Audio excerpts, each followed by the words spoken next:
নমস্কার বন্ধুরা, আজকে আবারও একটা নতুন ভিডিও নিয়ে এসে গেছি। আর আজকে আমি একটা রেসিপি শেয়ার করব এই ভিডিওতে।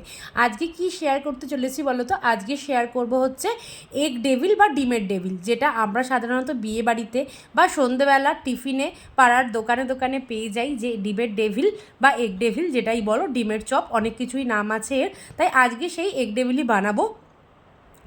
আর সেটা বানানোর জন্যই প্রথমেই দেখতে পেলে তোমরা যে আমি কিন্তু প্রথমেই কর্নফ্লেক্সটাকে একদম মিক্সিতে গুঁড়ো করে নিয়েছি। তারপরে কিন্তু অনেকগুলো ডিমও সেদ্ধ করে নিয়েছি।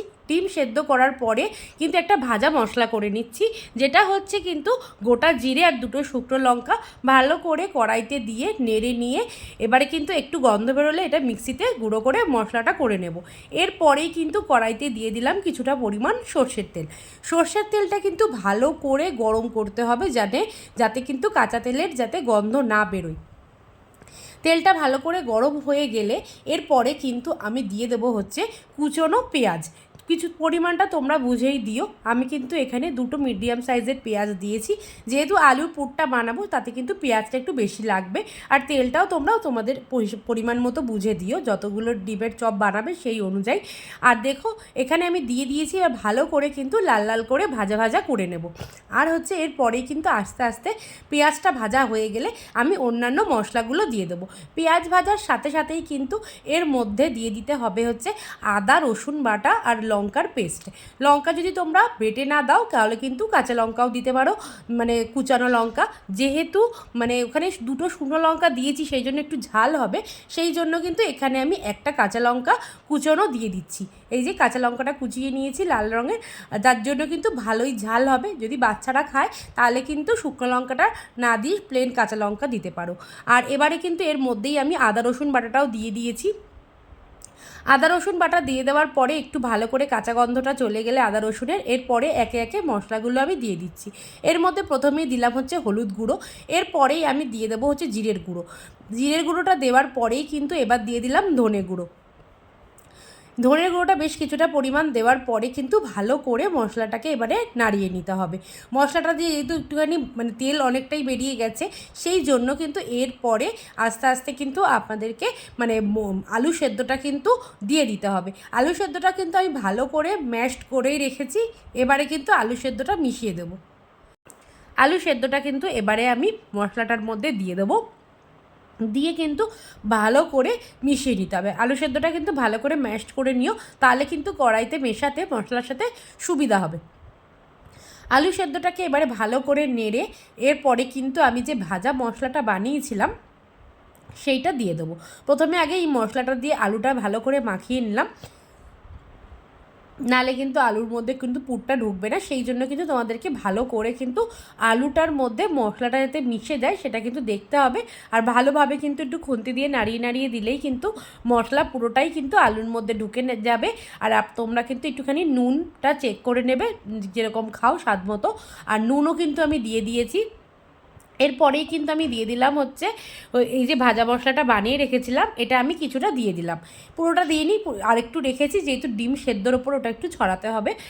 মানে ডিমটা যে সেদ্ধ করে রেখেছি সেটা অর্ধেক করে কেটেও কিন্তু একটু মশলাটা দিতে হবে, সেই জন্য অল্প পরিমাণ মশলা আমি রেখে দিয়েছি, ভাজা মশলা।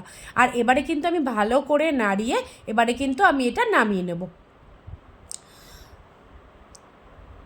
এরপরেই দেখতে পাচ্ছ যে প্লেটের মধ্যে আমি নামিয়ে নিয়েছি যে আলু মাখাটা করেছিলাম, আর তার সাথে সাথে ডিমগুলো, আর সাথেই কিন্তু আমি কর্নফ্লাওয়ার আর ডিমটাকে ভালো করে ফেটিয়ে নিয়েছি একটা বাটির মধ্যে।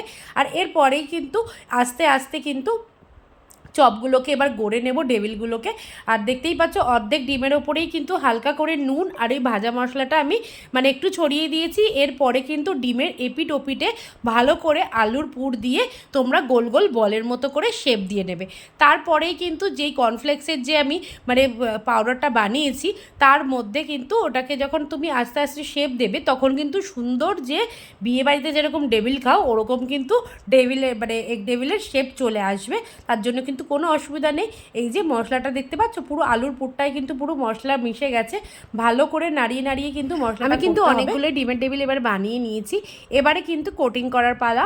এবারে কিন্তু একটা একটা করে নিয়ে প্রথমে আমি ডিম আর যে কর্নফ্লাওয়ারের যে ব্যাটারটা বানিয়েছি সেটার মধ্যে ভালো করে ডিপ করে নিয়ে এবারে কিন্তু আমি দিয়ে দেব এখানে যে কর্নফ্লেক্সের যে পাউডারটা বানিয়ে নিয়েছি তার মধ্যে।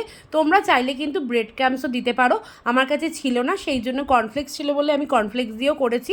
কিন্তু ক্রিস্পি কিন্তু সেই একই হবে, যেরকম ব্রেড ক্রাম্বস দিয়ে করলেও হয় কর্নফ্লেক্স দিয়েও করলেও কিন্তু খুব ভালো টেস্ট পাবে তোমরা ডিমের টেবিলে।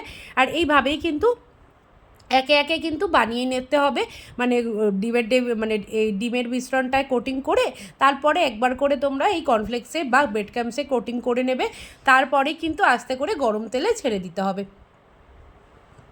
এবারে কিন্তু তেল ভালো গরম হয়ে গেছে, কড়াইতে সাদা তেল দিয়ে দিয়েছিলাম, তারপরেই কিন্তু একে একে এইভাবে ডিমের টেবিলগুলো ফ্রাই করে আমি তুলে নেব। একটু কিন্তু লাল লাল করতে হবে, ভাজতে হবে যাতে কড়কড়ে হয়। দেখো আমি আরেকটাও বানিয়ে দেখিয়ে দিচ্ছি।